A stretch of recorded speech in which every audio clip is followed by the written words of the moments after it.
ఏలి ఆత్మ పలికిన ప్రవక్త సందేశం, రుజువు చేయబడిన వర్తమానం. క్రీస్తులో నా స్థానమును గుర్తింపజేసెను, క్రీస్తుకు వధువుగా నన్ను సిద్ధం చేసెను. క్రీస్తులో నా స్థానమును గుర్తింపజేసెను, క్రీస్తుకు వధువుగా నన్ను సిద్ధం చేసెను. నేనెలా జయించాలో, నేనెలా జీవించాలో, నేనెలా ప్రార్థించాలో నేర్పెను వర్తమానం.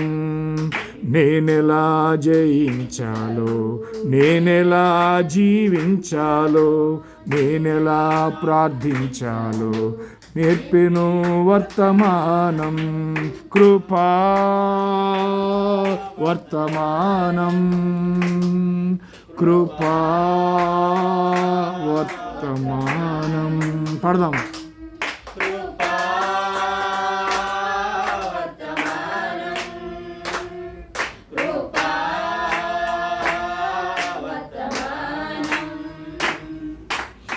ఏలి ఆత్మ పలికిన ప్రవక్త సందేశం, రుజువు చేయబడిన వర్తమానం.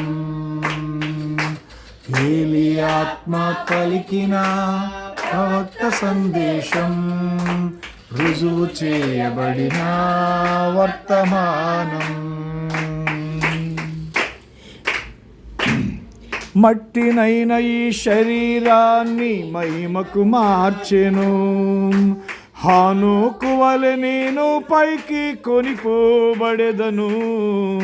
మట్టినైన ఈ శరీరాన్ని మహిమకు మార్చెను, హానోకు వలె నేను పైకి కొనిపోబడెదను. నేనెలా పయనించాలో, నేనెలా ఆరాధించాలో, నేనెలా మార్పు చెందాలో నేర్పే వర్తమానం. నేనెలా పయనించాలో, నేనెలా ఆరాధించాలో, నేనెలా మార్పు చెందాలో నేర్పే వర్తమానం. కృపా వర్తమానం. పాడదాం.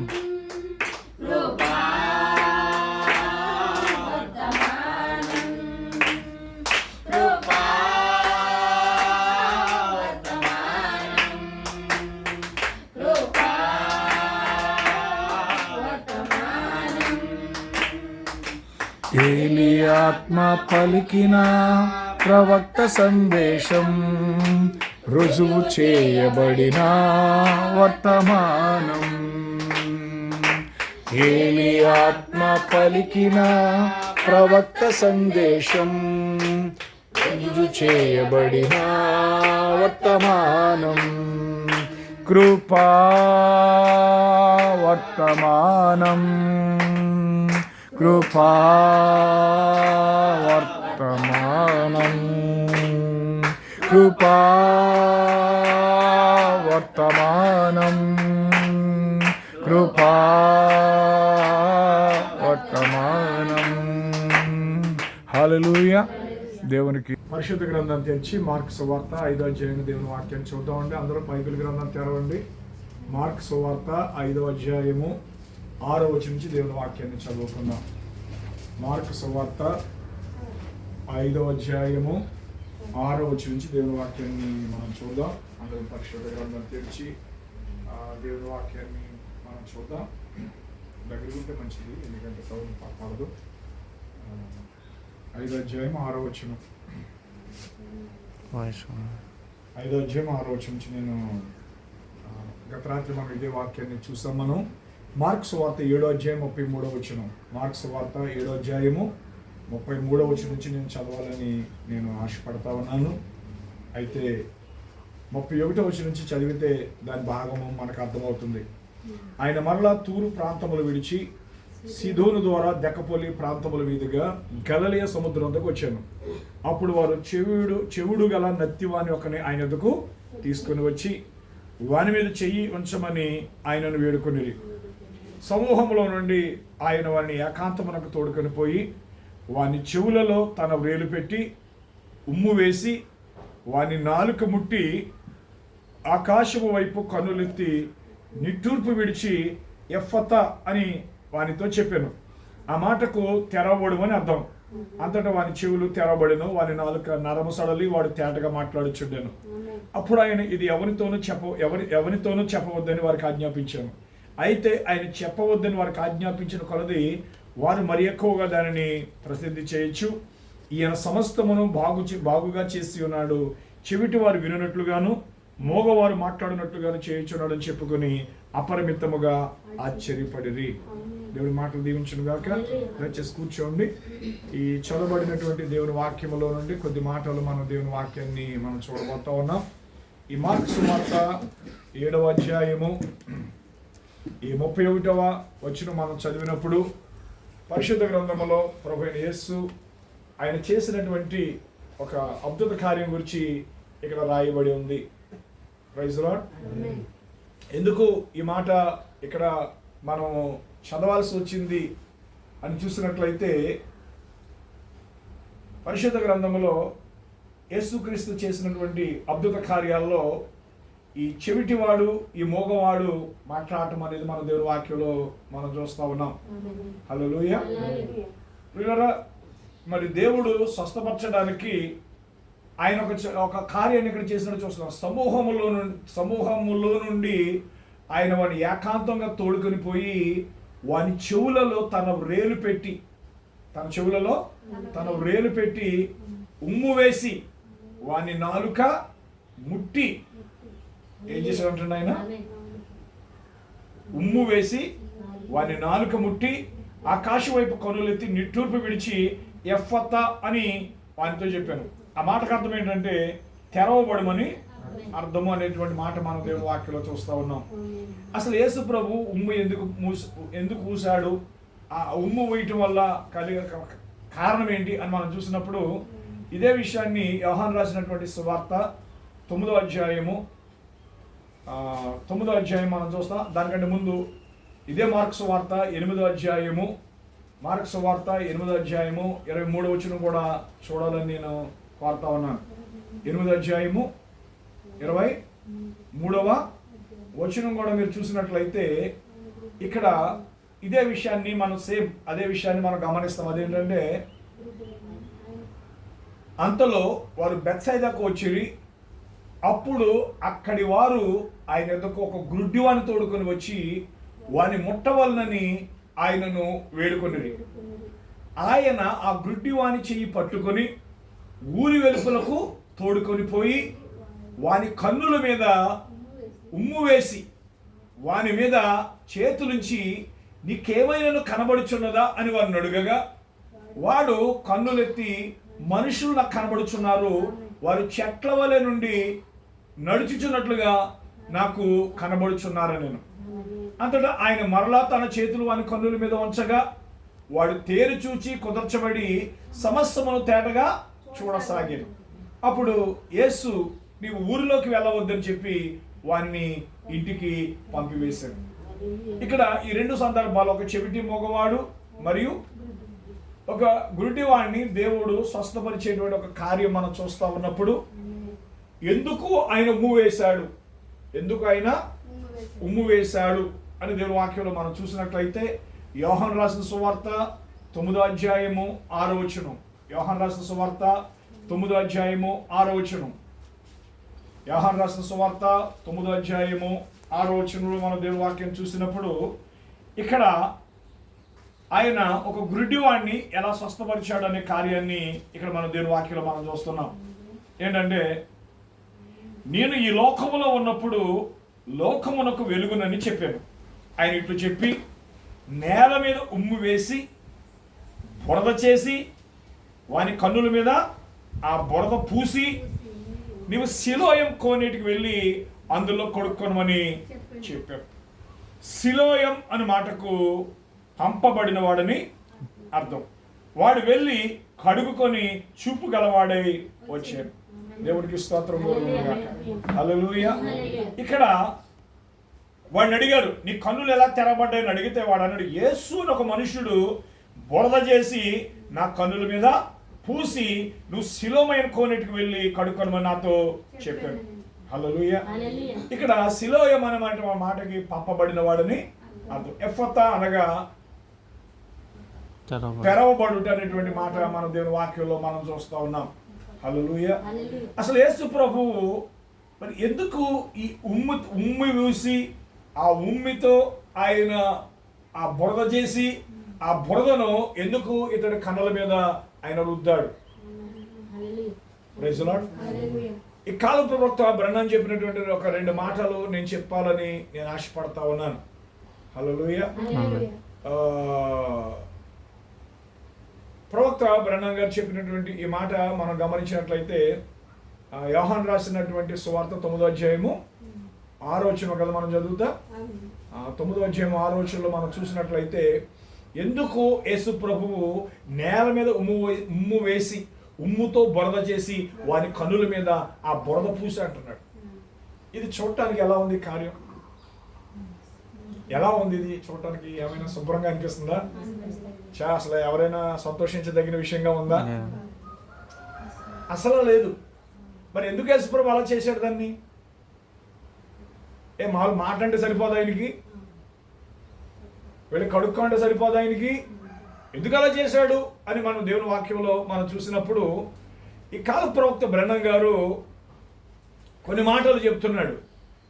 ఒకసారి ఒక గుడ్డివాడు సిలోయమను కోనేటిలో కడుక్కోవాలని దేవుని వాక్కు చెప్పింది. అతని కన్నుల మీద ఉమ్ము ఉయవలను. యేసు నేల మీద ఉమ్ము వేసి దానిలో బురదను చేసి కడుక్కోవాలని అన్నాడు. హల్లెలూయా.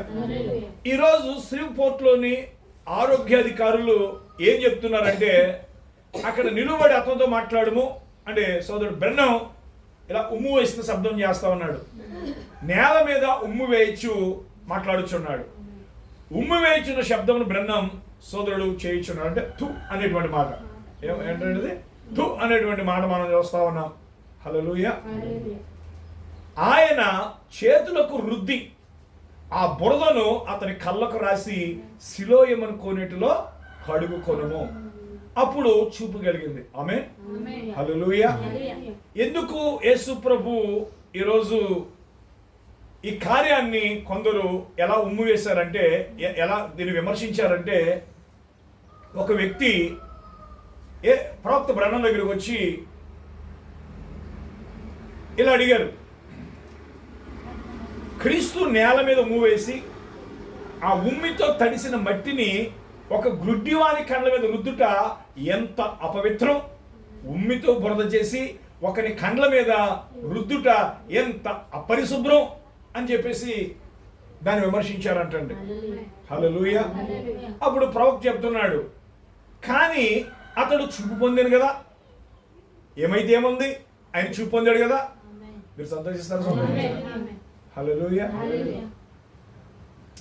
ఏం చేశాడు అన్నది కాదు, ఇక్కడ చూపు వచ్చిందా రాలేదా? విన్నారండి? చూపు వచ్చింది కదా.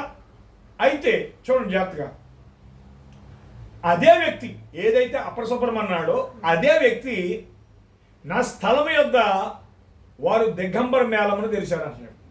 ఒక దిగంబర మేళం అంటే దాని అర్థం చెప్తున్నాడు ప్రవక్త. అది మీకు తెలుసు కదా, ఈత కొలను. అంటే ఈత కొలను అంటే మీకు అర్థమైంది ఏంటంటే స్విమ్మింగ్ పూల్ అంటారు దాన్ని. ఏమంటారండి దాన్ని? Swimming pool. స్విమ్మింగ్ పూల్ ఎవరు ఉంటారు? దిగంబరులే ఉంటారు అక్కడ. స్విమ్మింగ్ పూల్ ఎవరు ఉంటారు? దిగంబరులు ఉంటారు. ఆ వ్యక్తి ఒక దిగంబర మేళాన్ని తెరిచాడంట. అది మీకు తెలుసు కదా, ఈత కొలను. ఈత కొలను అంటే స్విమ్మింగ్ పూల్. తన పిల్లలు ప్రతి ఒక్కరూ ఆ ఈత కొలనులోని అంటే ఆ స్విమ్మింగ్ పూల్లోకి వెళ్ళినట్లు అతడు టికెట్లు సంపాదించాడు. ఓ రోజు అతడు ఏం చేశాడంటే తన పిల్లల్ని తీసుకుని ఆ స్విమ్మింగ్ పూల్లో ఈత కొట్టడానికి లేదా స్నానం చేయడానికి ఆ టికెట్లు కొనుక్కున్నాడంట.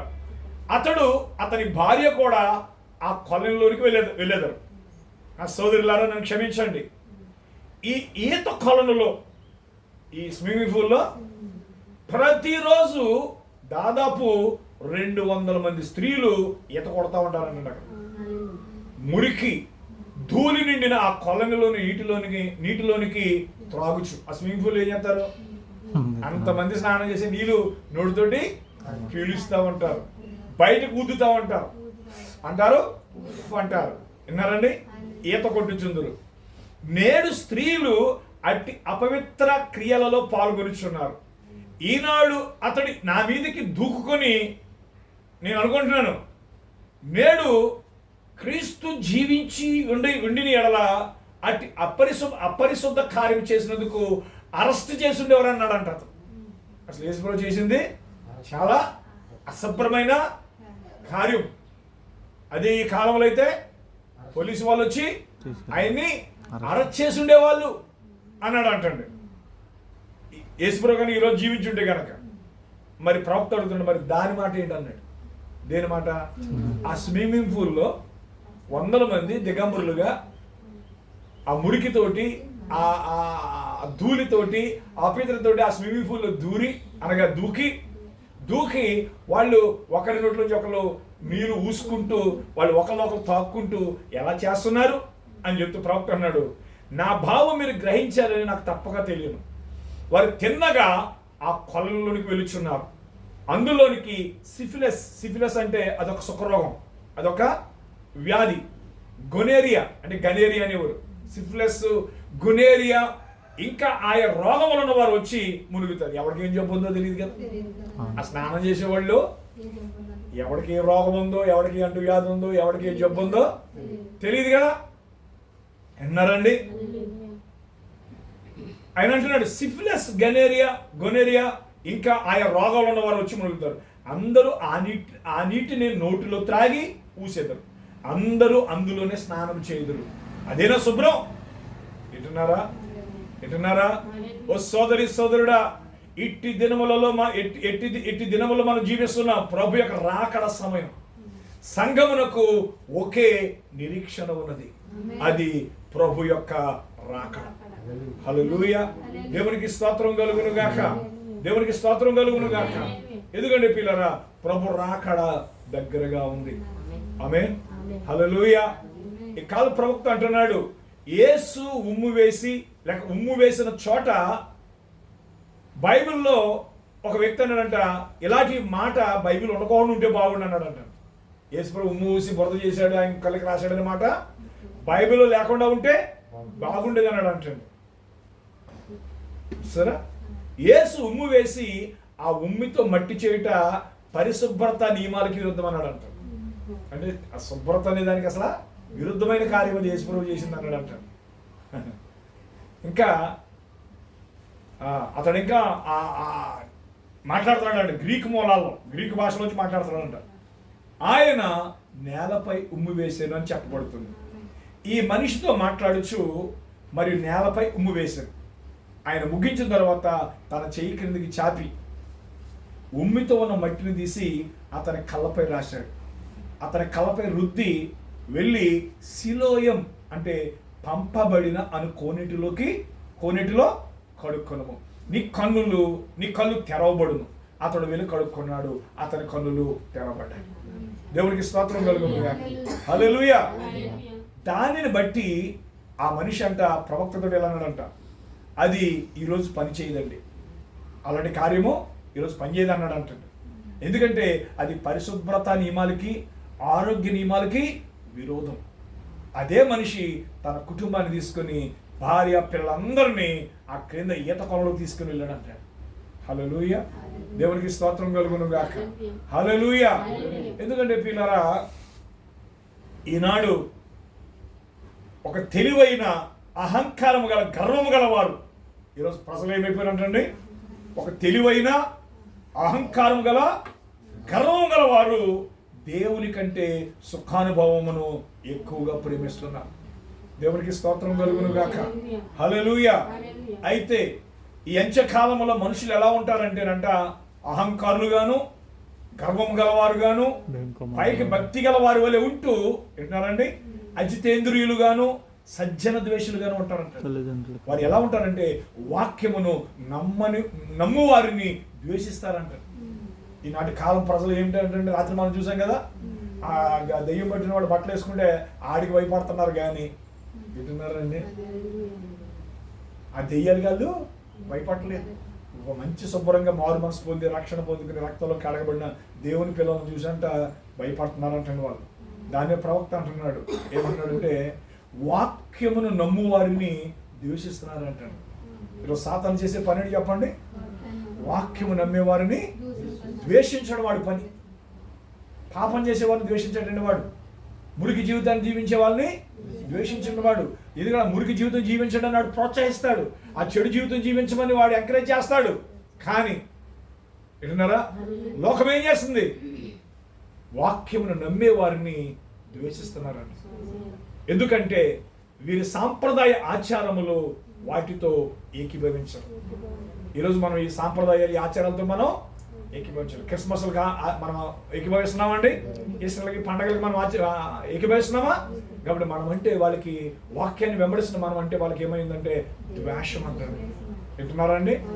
అందువల్ల వారు వీరిని ద్వేషిస్తారు. ఆ పరిసయ్యులు సద్దూకయ్యుల వలె వారు యేసుని ద్వేషించారు.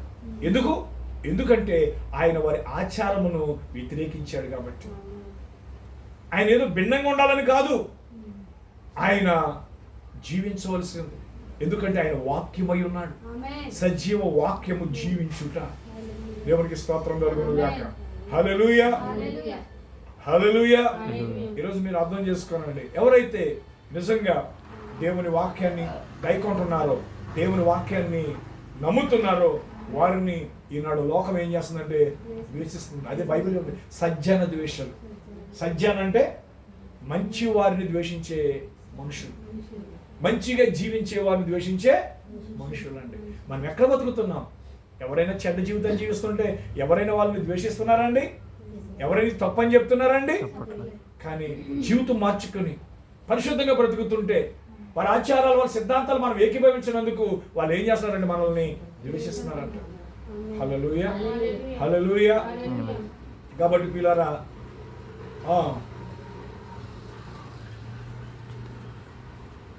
ఆయన అంటున్నాడు,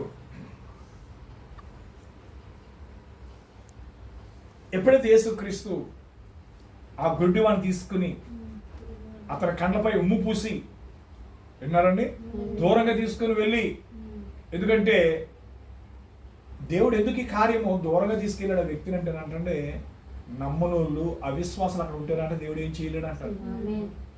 దేవుడు ఏం కార్యం చేయాలని ఎవరి మధ్య చేయగలడు ఆయన? అందుకే పేతురు యాకోబు యోహాను మాత్రమే అటు పెట్టుకెళ్ళాడు. యాయిరింటికి పేతురు యాకోబు యోహాను మాత్రమే ఇంటికి తీసుకెళ్ళాడు. వింటున్నారండి? పేతురు కూడా ఆ లూదియా చచ్చిపోయినప్పుడు ఎవరిని లోపలికి రానివాళ్ళు, తను ఒక్కడే వెళ్ళి ప్రార్థన చేసి ఆ చచ్చిపోయిన వ్యక్తిని. ఎందుకంటే మనకు కూడా అవిశ్వాసులు ఉంటే, దేవుని వాక్యము నమ్మని వారు, వాక్యానికి లోబడిన వారు, వాక్యానికి విద్య చెప్పిన వారు మన దగ్గర ఉంటే పిల్లరా సంఘములో అద్భుత కార్యాలు జరగవండి. వింటున్నారండి? మన కూడా తిరుగుతారు కానీ నమ్మరు, మనతోటే ఉంటారు కానీ అది నమ్మరు. ఈరోజు నేను చెప్తాను ప్రేమతోటి, పాస్టర్ గారు చెప్పే వాక్యం నిజమే కానీ దాన్ని నమ్మరు. ఎందుకంటే వాళ్ళ జీవితాలు మారవు. నమ్మితే మారి ఉండే. పాస్టర్ గారు చెప్పిన వాక్యము ఒక విశ్వాసం అయితే నువ్వు దాని ప్రకారం జీవిస్తావు. నువ్వు ఒక అవిశ్వాసం అయితే ఆయన చెప్పుకుంటాడు, మనకెందుకు అన్నీ మనం ఎవడ పాటిస్తాడు, మన వల్ల అవుతుంది ఏంటి అలాగా, మన వల్ల అవుతుంది ఏంటి అలాగా, ఆయన ఏదో అలా చెప్తాడు. ఆయనకి ఇబ్బంది చెప్పండి, మన కష్టాలు ఏం తెలుసు ఆయనకి, మన బాధలు ఏం తెలుసు, మన ఇబ్బందులు ఏం తెలుసు. నేను ఎంత ఆకలితో చచ్చిపోతున్నాను, ఎంత దాహంతో చచ్చిపోతున్నానంటే ఆకలి దాహం పాపం కాదు, పాపం అనే ఆకలి, పాపం అనే దాహమే పాపం. సిగరెట్ కాలుస్తారా తాగుతారా? ఏమంటారు? సిగరెట్ కాల్చి ఇవ్వండి. సిగరెట్ తాగుతున్నాడంట. ఎందుకు? వాడికి ఒక దాహం ఉంది. అది ఏంటది? ఒక దాహం ఉంది. సిగరెట్ అనేది ఒక దాహం. విన్నారండి? మందు తాగుతున్నాడు అంటారు, మింగుతున్నాడు అంటారు. మందు తాగుతున్నాడు ఎందుకంటే వాడికి ఏం కావాలి? ఇప్పుడు ఒక దాహం ఉంది. ఏం దాహం అది? పాపదాహం. విన్నారండి? బైబిల్ గ్రంథంలో వ్యభిచారాన్ని ఏమన్నారో తెలుసా? వ్యభిచారం అనే మాట అది కూడా ఏంటంటే అదొక దాహం అంటండి. ఏంటంటే అది వ్యభిచారం అనేది ఒక దాహం, కామం అనేది ఒక దాహం. సామెతల గ్రంథం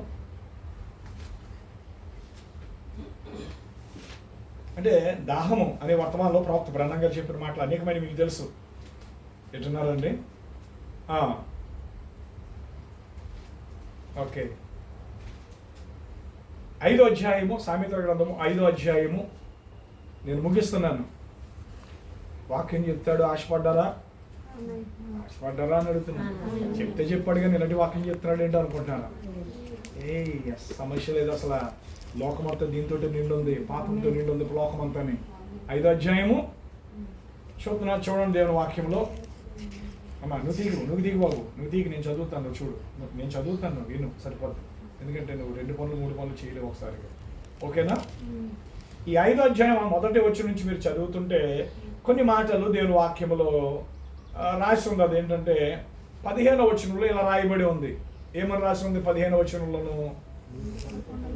నీ సొంత కొండలోని నీళ్లు పానము చేయము, నీ సొంత బావిలో ఉబుకు జలము త్రాగుము. ఎట్టున్నారండి? తాగమన్నాడు. ఏంటది? ఎవరికైనా ఏముంటుంది? మన సొంత ఇంట్లో ఏముంటుంది? సొంత కొండ ఉంటుంది.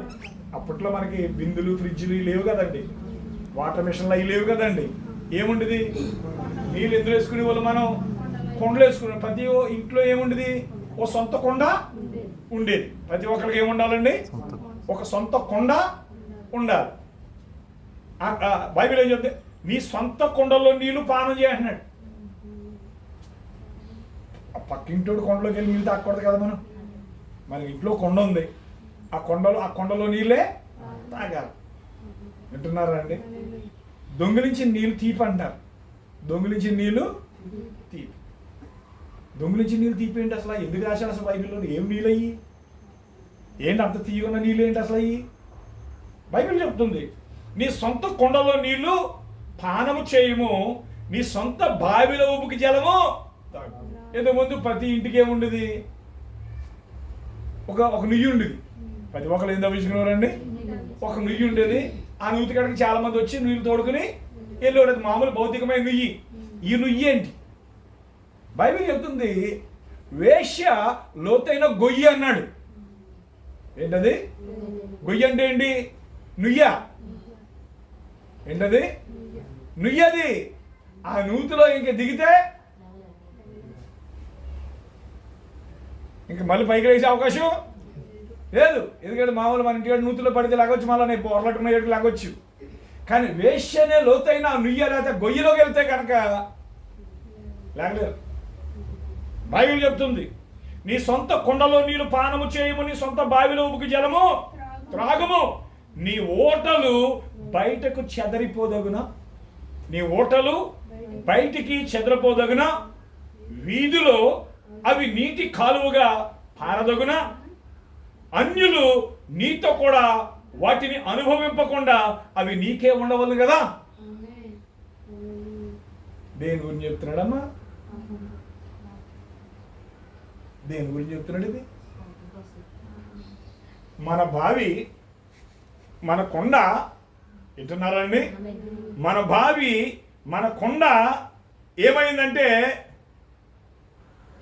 వీధులలో అవి నీటి కాలువగా పారదగున, అన్యులు నీతో కూడా వాటిని అనుభవింపకుండా అవి నీకే ఉండవలను కదా. వింటున్నారా అండి? Praise Lord. హల్లెలూయా. ఏమర్థమైంది మీకు? ఏంటి ఆ బావి ఏంటి, ఆ నుయ్యి ఏంటి, ఆ నీరేంటి, ఆ కాలం ఏంటంటే, వింటున్నారా అండి? నీ సొంత బావి, నీ సొంత కొండ అంటే ఏంటంటే నీ సొంత భార్య. నీ సొంత కొండ ఏంటండి? నీ సొంత భార్య. వింటున్నారా? ఇప్పుడు నీ సొంత భార్య లేకపోతే నీ సొంత భార్యను నిర్లక్ష్య పెడితే ఇప్పుడు నీ సొంత బావి ఎక్కడ పారుతుంది? వీధుల్లో పారుతుంది. వీధుల్లో పారినప్పుడు ఏం జరుగుతుంది? అన్యులు దాన్ని తాగుతారు, అన్యులు దాన్ని అనుభవిస్తారు. అన్యులు అంటే ఎవరు? కాపులు కాదు, రెడ్లు కాదు, మాదిగోలు కాదు, మంగళూరు కాదు ఆ నెలలు అంటేనే. ఎట్టున్నారండి మీ ఊర్లో వాళ్ళు పెళ్ళాన్ని నిర్లక్ష్య పెట్టి బయట కూడా నీళ్ళు తాగుతూ ఉంటే ఆ పెళ్ళం కాలం ఎక్కడ అవుతుంది అంటే అది మురికి కాలం కింద తయారవుతుంది. ఆ మురికి కాలంలో ఇంకా అన్ని రకాల మురికి ఇంకా అందులో ఇప్పుడు వీధిలో పారేటప్పుడు ఎలా ఉంటుంది? నీరు శుభ్రంగా ఉంటుందా? కొండలో నీరైతే శుభ్రంగా ఉంటాయి, ఇంట్లో నీరైతే శుభ్రంగా ఉంటుంది. మరి అది వీధిలో పారేస్తుంది ఆయన బయట. అర్థమైందా? ఆ కొండ బయట వీధిలో పారకూడదు. నీ సొంత కొండలో నీళ్ళు నువ్వు తాగాలి. వింటున్నారా అండి? అలాగే బైబిల్ చెప్తుంది, నీ ఓట దీవెనందును నీ యవ్వన కాలపు భార్యందు సంతోషించు. యవ్వనంలో పెళ్లి చేసుకున్న తర్వాత యవ్వన కాల భార్యతో ఎలా ఉండాలి? సంతోషంగా ఉండాలి. అసలు యవ్వన కాలంలో పెళ్ళిడు వచ్చిన తర్వాత పెళ్లి ఎందుకు చేసుకున్నావు? యవ్వన కాలంలో ఉన్న భార్యను సంతోష పెట్టడానికి అన్ని రకాలుగాను. ఒక శారీరక లైంగిక సుఖమే కాదు, కష్ట సుఖాల్లో, బాధల్లో, సంతోషంలో, ఆనందంలో ప్రతి ఒక్కరూ భార్య భర్తలు యవ్వన కాలంలో ఎలా ఉండాలంటే ఎలా ఉండాలి? నీ యవ్వన కాలపు భార్యను సంతోషింపుము, ఆమె అతి ప్రియమైన లేడీ, అందమైన దుప్పి, ఆమె రొమ్ముల వలన నువ్వెల్లప్పుడూ తృప్తి పొందుచుండుము. ఆమె రొమ్ములు ఇంకొకటి ఎవడో తాగడం కాదండి, ఇంకొకటి ఎవడో దాన్ని అనుభవించడం కాదండి. వింటున్నారా అండి? బైబిలేనా అండి? ఇది కూడా బైబిల్లో రాయకుండా ఉంటే బాగుండంటారా? మాట్లాడండి. ఇది కూడా బైబిల్లో రాయకుండా ఉంటే బాగుండి. ఎందుకు ఇలాంటి బైబిల్ ఇలా రాసేసారు? ఇలాంటి మాటలన్నీ రహస్యంగా గదిలో జరిగే విషయాలు, ఈ ఫ్యామిలీలో జరిగే విషయాలు, మన కుటుంబంలో జరిగే విషయాలు, ఇవన్నీ బైబిల్ ఎందుకు రాసేసారా బాబు అని చెప్పి నువ్వేం జుట్టు పీకేసుకోకు. రాశాడు దేవుడు, రాయించాడు దేవుడు. ఎందుకంటే మన బ్రతుకులను సరిచేయడానికి, మన మురికి జీవితాన్ని, మన అసహ్యమైన బ్రతుకును మార్చడానికి. అంతేగాని యేసు పేరు చెప్పుకుని, దేవుడి పేరు చెప్పుకుని, క్రైస్తవులు అని చెప్పుకుని, ఇంకా మేము మంచి క్రైస్తవులు అని చెప్పుకుని నీ ఇష్టానుసారంగా ఇచ్చలవిడిగా జీవిస్తే దేవుడు దాన్ని బట్టి సంతోషించాడండి. అబ్బాయి అర్థమవుతుందా? సంఘాలకు వస్తే ఆమె చెప్తారు, అల్లెలు చెప్తారు, కానీ బతుకులు మాత్రం మారు. పెద్ద పెద్ద క్రూసైడ్స్ పెట్టినా, పెద్ద పెద్ద మహాసభలు పెట్టినా ఓ కన్నీళ్ళు గారుతారు, చేతులు ఎత్తుతారు, పడతారు, కింద ఆడతారు, దొల్లుతారు. కానీ ఎందుకు వాళ్ళ జీవితాలు మారలేదు అని అంటే అది మనం చాలా దినాలు చూస్తున్నాం దాన్ని. హల్లెలూయా. ఎందుకంటే పిల్లరా, అది వేషధారణ. దేవుని వాక్యం చెప్తుంది, ఆమె నీ యవ్వన కాల భార్యను సంతోషించుము, ఆమె అతి ప్రియమైన లేడీ, అందమైన దుప్పి, ఆమె రొమ్ముల వలన నువ్వెల్లప్పుడూ తృప్తి నొందుచుండుము, ఆమె ప్రేమ చేత నిత్యము బద్ధుడు అయ్యుండుము. నా కుమారుడా, జార స్త్రీ యందు నీవేళ బద్ధుడు అయిందు, జార స్త్రీ యందు నువ్వేళ బద్ధుడు అయిందువు, పరస్త్రీ రొమ్ము నీవేళ కౌగిలించుకుందువు. చూసారా? పరస్త్రీ రొమ్మును నువ్వెలా కౌగిలించుకుంటావు? అసలు అది నీ భార్య కాదే. నీకంటూ సొంత కొండ ఉండాలని బైబిల్ వాక్యం చెప్తుంది. నీకంటూ సొంత ఓట ఉండాలని బైబిల్ గ్రంథం చెప్తుంది. అది ఎంత చూసారా? పాపం అనేది ఎంత భయంకరమో చూసారా? నీ భర్త నీ రొమ్ములు పట్టుకుంటున్నాడు, పరాయుడు నీ రొమ్ములు పట్టుకుంటున్నాడు. ఎందుకు పట్టుకుంటున్నాడు? ఎందుకు ఇస్తున్నావు ఛాన్స్ నువ్వు అంటే? నీ ఓట వీధుల్లో పారుతుందంటే ఏమైందంటే నీ ఓట మురికైపోయింది, కారం అయిపోయింది. అది ఏమైపోయింది? అది ఎవడు అనుభవిస్తున్నాడు దాన్ని?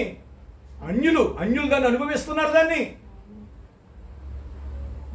కారణం దాహం. ఏంటది?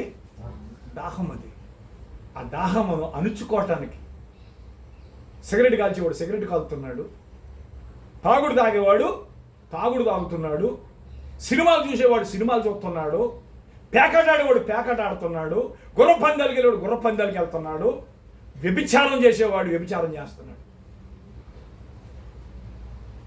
ఏంటది? అందుకే అన్నాడు యేసు, దప్పిగొన్న వారులారా నా యొద్దకు రండి, మీకు జీవజలముని ఇస్తాను నేను. నేనిచ్చి నీళ్ళు తాగువాడు ఇకెన్నడు దప్పికొనడు అన్నాడు. ఆమేన్. హల్లెలూయా. ఆ నీరేదో కాదు, పరిశుద్ధాత్మ. ఆ నీరేదో కాదు, వాక్యం. వాక్యం నీకు తృప్తినిస్తుంది. పరిశుద్ధాత్మ నిన్ను సరైన స్థితిలో పెడతాది. మాట్లాడితే పరిశుద్ధాత్మ పొందేసుకున్నాను, పరిశుద్ధాత్మ పొందేసుకున్నాను. పరిశుద్ధాత్మ ఎలా పొందేసుకున్నావు? నువ్వు పొందుకుంది ఏ ఆత్మ? కింద మీదడి ఆత్మ, ఎగురు గొంతులేసే ఆత్మ, కేకలేసే ఆత్మ, చప్పలు కొట్టే ఆత్మ. నీ లోపల ఉన్నది పరిశుద్ధాత్మ కాదు. పరిశుద్ధాత్మ అయితే నువ్వు తప్పు చేస్తే ఏడుస్తుంది, పశ్చాత్తాపడుతుంది, ఒప్పుకునే వరకు నువ్వు మనశ్శాంతిగా నెమ్మదిగా ఉండలేవు. కానీ నువ్వు పాపంలోనే జీవిస్తూ పాపంలోనే పొగులాడుతుంటే నువ్వు పరిశుద్ధాత్మ పొందుకున్నావు ఎలా రుజువు? అది అర్థమైందా మీకు? బైబిల్ ఏమని చెప్తుందా? హల్లెలూయా. పరస్త్రీ రొమ్ముని వేళ కౌగిలించుకుందువు. బైబిల్ చెప్తుంది, నా కుమారుడా, నా జ్ఞానోపదేశం ఆలకింపుము, వివేకము గల నా బోధకు చెవియొగ్గుము, అప్పుడు నువ్వు బుద్ధి కలిగి నడుచుకుందువు. తెలివిని బట్టి నీ పెదవులు మాట్లాడును, జార స్త్రీ పెదవుల నుండి తేనె కారును. ఇంట్లో పిల్లల నోట్లోంచి తేనె వస్తుందా? పొరుగు దాంట్లోంచి తేనె వస్తుందా? నీ పిల్లం ఎప్పుడు కోప్పడుతుంది, నీ పిల్లం ఎప్పుడు బాధపడుతుంది, నీ పిల్లం ఎప్పుడు ఏడుతుంటుంది. కానీ ఆ జార స్త్రీ నవ్వుతూ ఉంటుంది, అందంగా కనబడుతుంది, పువ్వులు ఎట్టుకుంటుంది, చీర బాగా కట్టుకుంటుంది, చెప్పులు మంచి చెప్పులు వేసుకుంటుంది, రకరకాల నవ్వులు నవ్వుతుంది. మీకు ఏది అందంగా కనబడుతుంది? ఇంట్లో పిల్లం అందంగా కనబడుతుందా, బయట జార స్త్రీ అందంగా కనబడుతుందా? మరి నీకు ఇంట్లో మొగుడు అందంగా కనబడుతున్నాడా, బయటడు బాగా అందంగా కనబడుతున్నాడా? మొగుడా ఆడేంటి నెక్కరేసుకుని వస్తాడు, గోసి పెట్టుకుని వస్తాడు, విన్నారండి, అడుగు అందం సందం లేదు. కానీ ఊరి మీద ఉన్నవాడికి మాత్రం జీన్ ప్యాంట్లు ఉన్నాయి, లేకపోతే స్వెటర్లు ఉన్నాయి, కోట్లు ఉన్నాయి. అర్థమవుతుందా మీకు? ఇలాగే జీవిస్తే, ఇలాగే బ్రతికితే నరకానికి వెళ్ళిపోవడం గ్యారెంటీ. అర్థమవుతుందమ్మా? ఎవరి రహస్యం బయటికి రాదండి, ఎవరి పాపం బయటికి రాదండి. కొంతమంది ధైర్యం ఏంటంటే నేనే కాదు పాపం చేస్తా, అది పాపం చేసింది, ఆడు పాపం చేశాడు. ఇది ఒక ఆధారం. వల్ల ఆడు చేశాడు, నేను ఒక్కదాన్నే కాదు చేస్తా, నేను ఒక్కదాన్నే కాదు అది చేసింది. అసలు మీరు మారు మనసు ఉందా? అడుగుతున్నాను, అసలు మారు మనసు ఉందా? అసలు పాపాన్ని కూడా సమర్థించుకోవడానికి నేను ఒక్కడే కాదు, ఆడు చేశాడు పాపం. ఒరే దేవుడు నిన్ను ఒక్కడే రక్షిస్తాడు రా అమ్మ, నిన్ను ఒక్కదాన్నే రక్షిస్తాడు దేవుడు. రక్షణ అనేది వ్యక్తిగతం. రక్షణ అనేది దేవుడు వ్యక్తిగతం పిలిస్తే మనం రక్షించబడ్డా. ఆ పనికి మళ్ళీ ఆ పనికి మళ్ళీ ఆ వ్యభిచారిని, ఆ దొంగని వాళ్ళు నిన్ను ఆదర్శంగా తీసుకోమని చెప్పలేదు ఆయన. అది చేయలేదో, నేనే శక్తి వచ్చిందా? అయినా పాస్టర్ గారు నా గురించే మాట్లాడతారు. పాస్టర్ గారు కాదు మాట్లాడుతుంటా, దేవుడు మాట్లాడుతాడు నీ గురించి. నీకు అంచేపు చూసినా పాస్టర్ గారి మీదే పడి ఏడుతాం. అర్థమైందా? పాస్టర్ గారి మీద పడి ఏడకండి. పాస్టర్ గారు కాదు నీతో మాట్లాడుతుంట, దేవుడు మాట్లాడతాడని రండి దేవుని మందిరానికి. దేవుడు నా హృదయంతరంగా ఎరిగిన దేవుడు, నా రహస్య పాపాలను ఎరిగిన దేవుడు అని దేవుడు మాట్లాడతాడని రండి దేవుని మందిరానికి.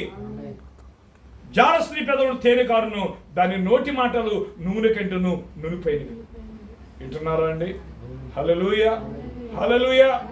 జార స్త్రీవుడు ఛాయకు పోక నీ మార్గము దానికి దూరంగా చేసుకో, దాని ఇంటి వాకిటి దగ్గర కూడా వెళ్ళొద్దు అంటున్నాడు. మాట్లాడలేదు, దాని ఇంటి వాకిటి కూడా యవనస్తులు చెప్తున్నాడు ఆయన.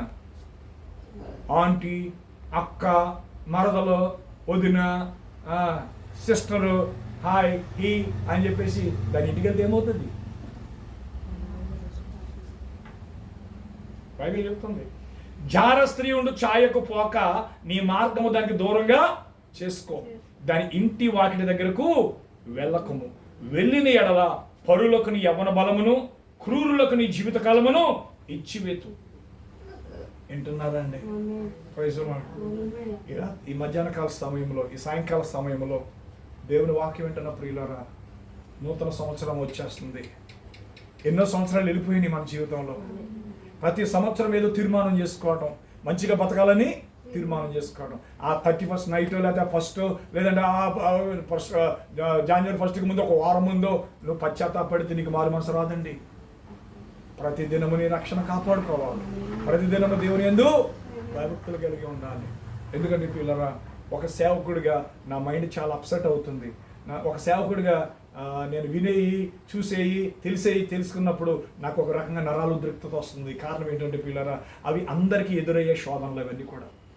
కానీ దేవుడు భయం ఉన్నవాళ్ళు, దేవుని యందు విశ్వాసం ఉన్నవాళ్ళు, వారు తప్పనిసరిగా ఆ పాప బంధకాల నుంచి విడుదల పొందుతారని నేను నమ్ముతున్నాను. హల్లెలూయా.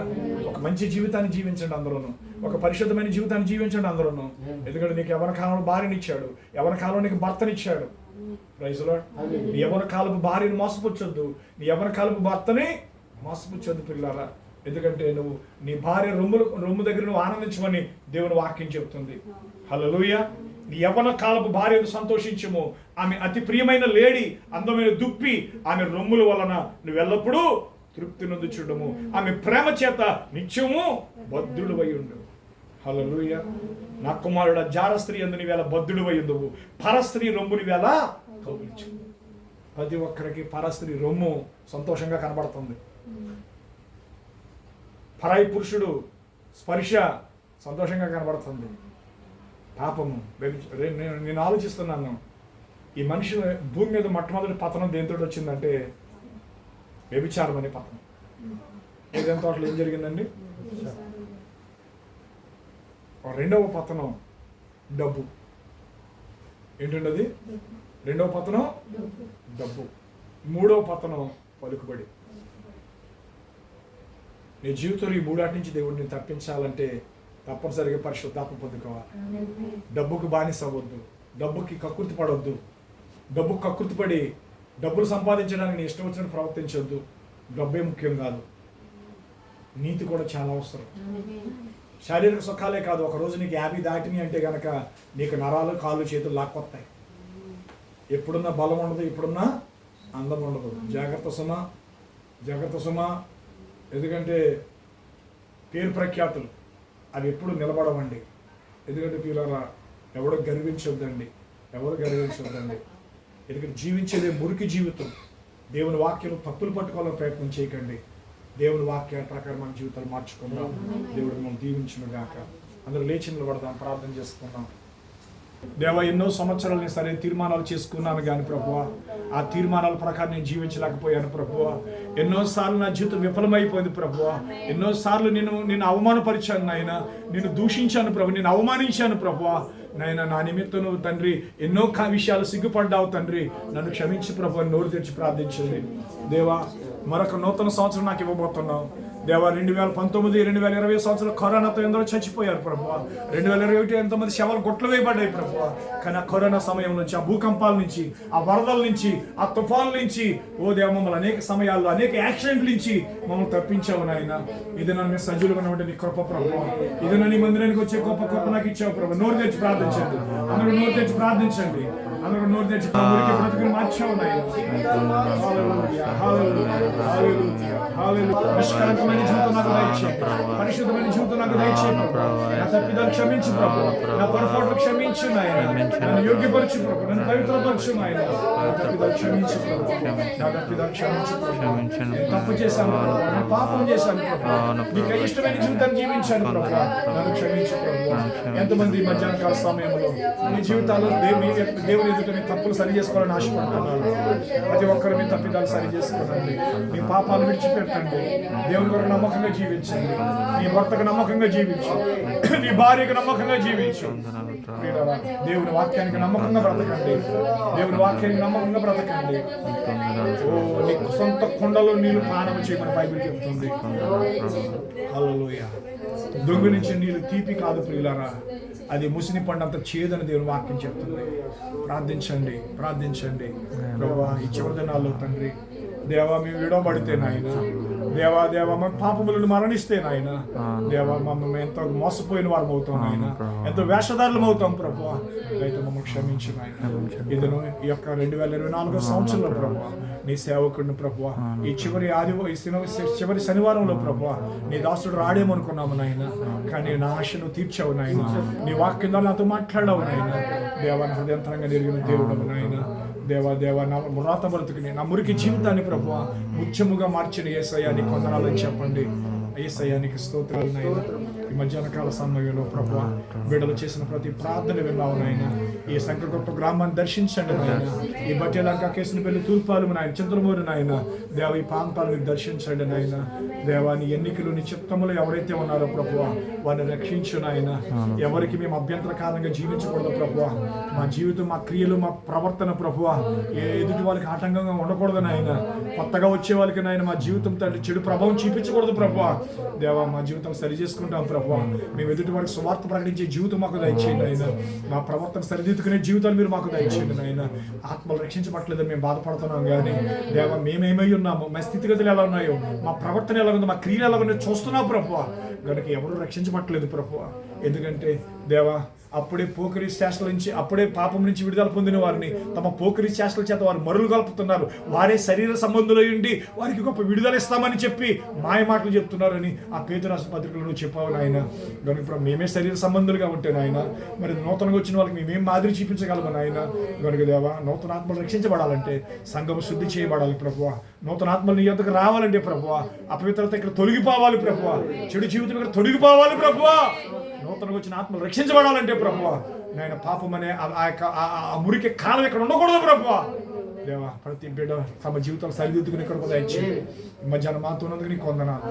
మళ్ళీ నిశ్చితమైన నూతన సంవత్సరంలో ప్రభువా ఈ యొక్క స్థలంలో ప్రభువా మరి నిత్యము ఆరాధన జరిగే కృప దయచేయండి. దేవ అందరినీ సన్నిధిని ప్రేమించే వారు ఉండే కృప దయచేయండి. దేవ ఈ ప్రాంతాన్ని మీరు దర్శించండి. దేవ మా బ్రతుకులు మార్చండి ప్రభువా. మరి నేను మేము ఎన్నోసార్లు వేషధారిగా బ్రతుకుతా ఉన్నాము నాయన. ఎన్నోసార్లు ఒప్పుకుంటున్నా విడిచిపెట్టలేకపోతున్నాము ప్రభువా. అటువంటి దుర్భర జీవితం మమ్మల్ని విడిపిస్తున్నందుకు నీకు వందనాలు నాయన. ఈ నూతన సంవత్సరంలో మా కుటుంబాలు కట్టండి ప్రభువా. భార్యాభర్తల బంధాలు కట్టండి ప్రభువా. కుటుంబాల మధ్యన సమాధానం దయచేయండి. కుటుంబాల మధ్యన ఐక్యత దయచేయండి. దేవ కుటుంబాల శాంతి సమాధానం దయచేయండి. ఇదే మాతో ఉన్నందుకు నీకు వందనాలు. సాయంకాలం జరగబోతున్న కూడికను దీవెనకరంగా జరిగించండి. రేపు ఉదయం సాయంకాలం జరగబోయే ఆరాధన కూడికలు ఆశీర్వాదకరంగా జరిగించండి.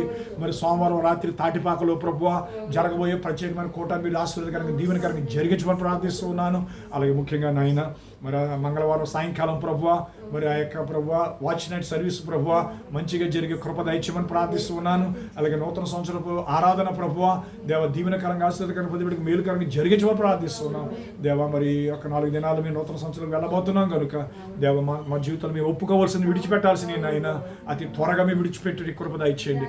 ఎవరి దగ్గరనే పాపమన్న ఒప్పుకోవాల్సి వస్తే నాయన త్వరగా వెళ్ళి ఆ పాపాన్ని ఒప్పుకునే మనసు మాకు దయచేయండి. దేవ మేము ఏదైనా విడిచిపెట్టాల్సి వస్తే త్వరగా చెడు జీవితాన్ని విడిచిపెట్టే జీవితాలు మీరు మాకు దయచేయండి. ఈ మధ్యాహ్నం మాతో ఉన్నందుకు నీకు వందనాలు. ఈ స్థలము ఏమి విడిచిపెట్టి మేము కూడిక మిగించుకుని వెళ్తుండగా మాతో రండి. నిశ్చితమైతే మరి నాయన దేవ మళ్ళీ నీ రాకడ సరి స్థలం మంది కూడి ప్రభువా నేను ఆరాధించే కొరకు మీరు మాకు దయచేయమని, ఈ స్థలం ఇచ్చిన స్థలదాత రాపక రామారావు గారి కుటుంబాన్ని దీవించమని, దేవ ఈ ప్రాంతాన్ని మీరు దర్శించి రక్షించమని వేడుకుంటూ సమస్త ఘనత మహిమనికి చెల్లిస్తూ మా ప్రభువును రక్షకుడైన యేసుక్రీస్తు పరిశుద్ధ నామములో ప్రార్థిస్తున్న మా పరమ తండ్రి ఆమేన్. అందరూ గట్టిగా ఆమేన్ చెప్పండి. దేవుడు మిమ్మల్ని దీవించును గాక. God bless you.